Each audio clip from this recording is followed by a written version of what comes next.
right place. I will teach you how to make neat and ingenious items using basic craft supplies like paper, scissors, and glue.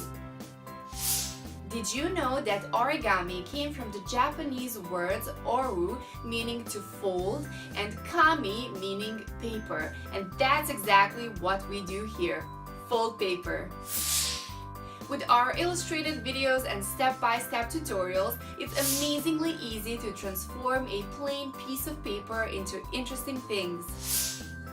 So kids, grab your craft kit and let's get going. Today I will teach you how to make.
Wow, isn't this adorable and cute?